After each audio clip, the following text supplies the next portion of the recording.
Hey guys, it's Mega Space Pirate again, and it's been a little while.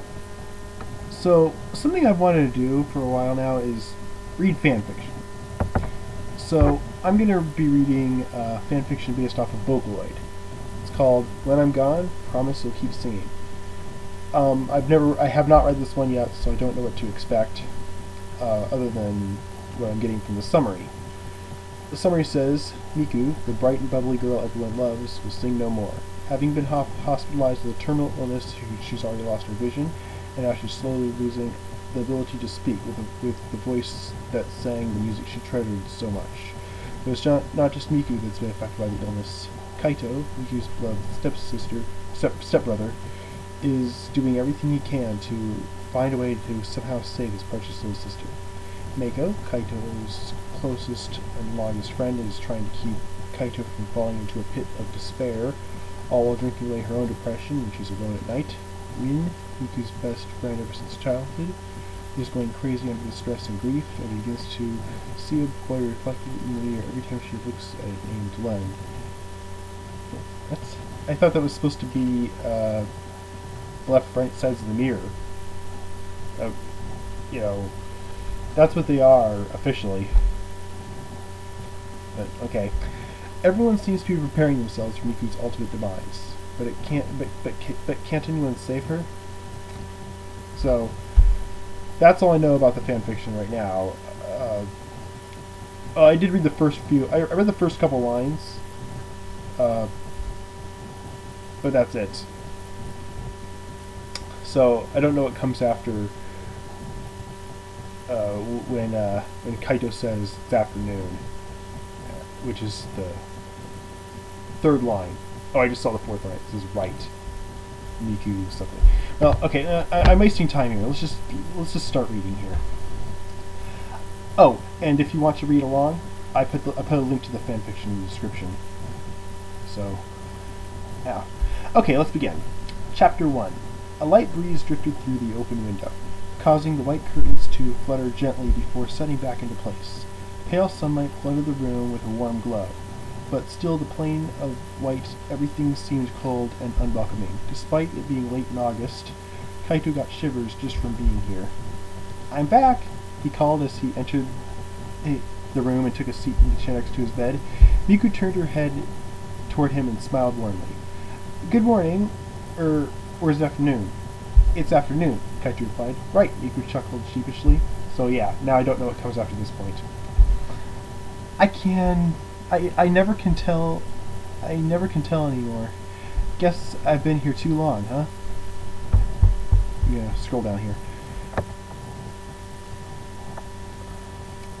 Kaito didn't feel like pointing out the fact that she didn't tell because she was blind now. So so it's already after her illness. I actually thought it was gonna start. The story was gonna start before her illness. Anyway, so he merely sighed and simply she couldn't tell that she was blind now because she was blind now.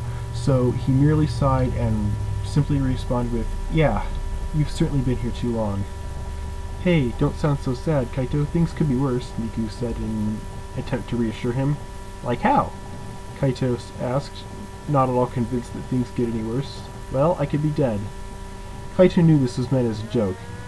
A very crude one at that, but it didn't make him feel any better. That doesn't sound like a joke to me. Then again, Miku was known for her strange sense of humor.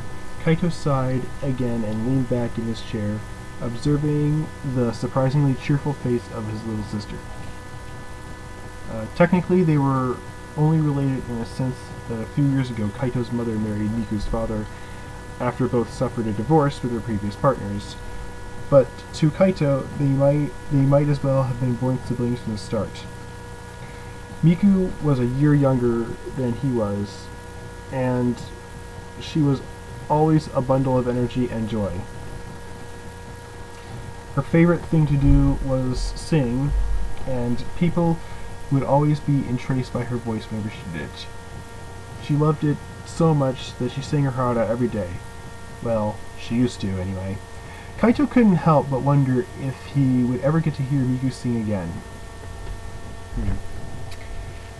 You're thinking about depressing things again, aren't you? Miku ported and puffed her cheeks out in annoyance. How can you tell? Kaito asked, slightly surprised. Because I know you. You've been way too quiet for too long, so you must be thinking about sad things, Miku answered.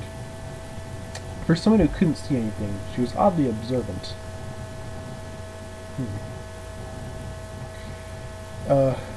Well, it doesn't matter. I mean, everyone's been thinking about sad things lately, so you can't really blame me, can you? Kaito pointed out.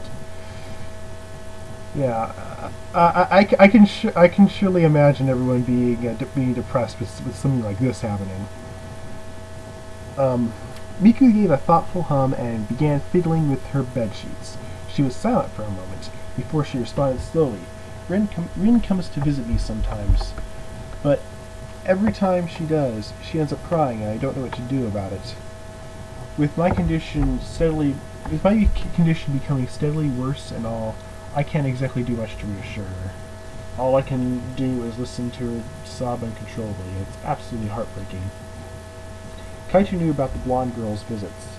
Rin had been best friends with Miku for the majority of her life, and she seemed to not be able to handle the fact that Miku was so close to dying. Yeah, the thing of she's saying, well, I could be dead. How's that possibly a joke when she obviously is dying? Anyway, Rin's own health had been deteriorating ever since Miku was admitted to the hospital, and the young girl was generally advised against visits. Still, Rin would come occasionally to see her friend, only to end up in tears every time. She clearly wasn't taking it well. I'm sure she'll get better soon. She's not used to seeing you like this, that's all, Kaito stated. But honestly, he was just telling Miku what she wanted to hear. It wouldn't be any good to have Miku become depressed when everyone else already was. That would only make things worse. I hope so. Miku trailed off. Just then, there was a knock on the door. A moment later, one of the many doctors at the hospital entered the room. I'm sorry to cut your visit short, but Miss Hatsune has some testing to do now, she informed him. That's fine, Kaito responded as he stood up from his seat. He looked over at Miku to say a quick goodbye. I'll be back tomorrow, like usual. Good luck on your test. You say that like I'm at school, Miku laughed. Yeah, I actually noticed that. It does sound like that she's at school. I was about to point that out, but the next line already said that. So, yeah. Alright, Kaito smiled faintly. Yeah, I guess so. See you later, Miku. See ya! Miku chirped in response with her typical bright smile. The two of them never really said the word goodbye. Kaito supposed it was because goodbye seemed like a lot more definite than see you later, and they both felt more comfortable with that in mind. Well, if someone has a terminal illness, you might not be able to see them later, so I think, goodbye, yeah. I can see how it's more definite. I mean, I guess it could happen anytime, but especially when someone has a terminal illness. It's never good when that happens. Anyway, Kaito left Miku's room and made his way through the hospital, heading towards the exit. When he stepped outside, he saw Mako standing a little ways away, most likely watching for him as she sometimes did. It didn't take long for her to notice him, and once she did, she walked over with a small, friendly smile. How was it? Mako asked. Fine, Kaito replied.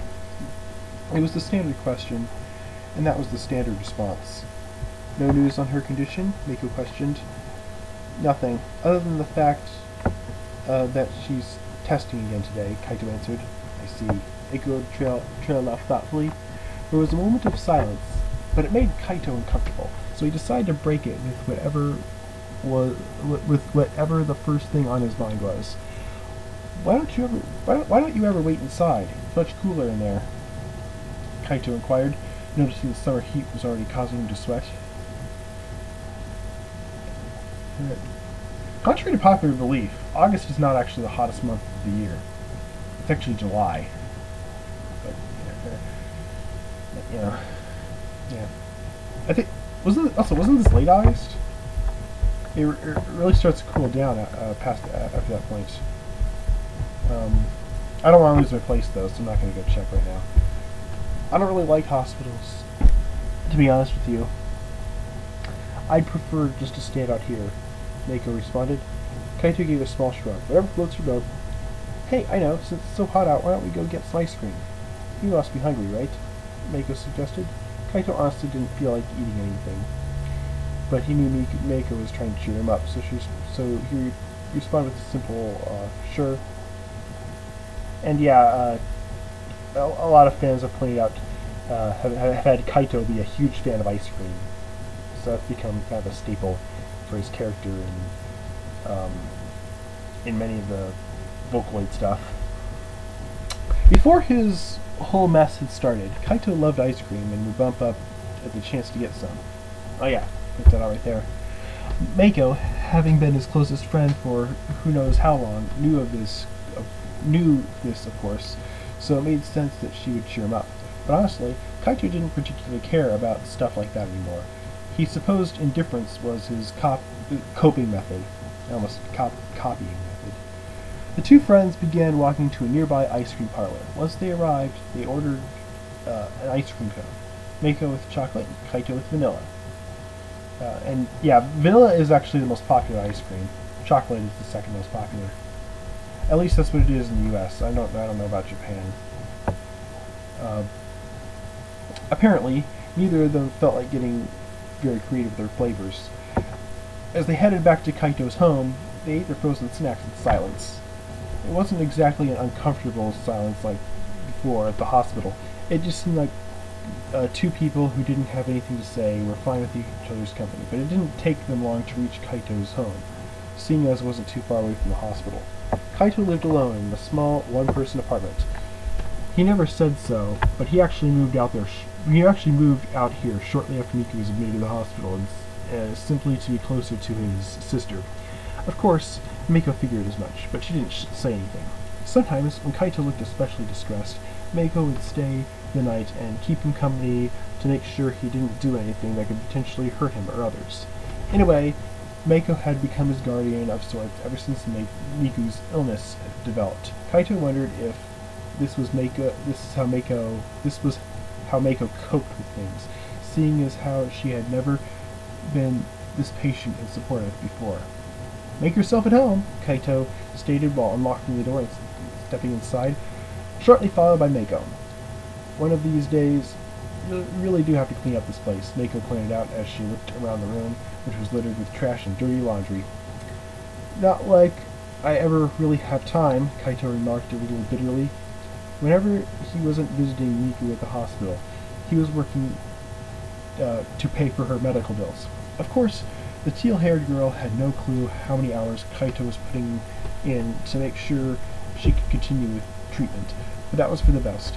Kaito knew if she found out how hard he'd be working, she'd insist he'd relax a little and take a break. Yeah, I think lots of people would do that. Then I'll help you, Mako replied firmly, tossing aside a t-shirt that had been carelessly left on the couch so she could sit down. Kaito sighed and took a seat as well, though he didn't bother to move anything. Fine. I'll find some time to clean. When's your next shift at work? Mako asked. Kaito looked over at her, not understanding why she was asking him this, but he replied anyway, in about an hour. Why? Suddenly, Mako stood up and clapped her hands together once, turning to face Kaito with a turned look in her eyes. Then let's get cleaning. And then the author's note here says, apparently when it's 5 in the morning I'm running on about 3 hours of sleep, I come up with very depressing story ideas. I wonder why. Anyway, I've never actually written a Vocaloid fanfic before, so I'm kind of excited about this. Please tell me what you think so far, even if it's only the first chapter. And then a smiley face. Have a nice day, /night, /whatever. So, yeah, I'll read the second chapter some other time. So, that's it for now. Thank you for listening, and I'll see you next time. Bye.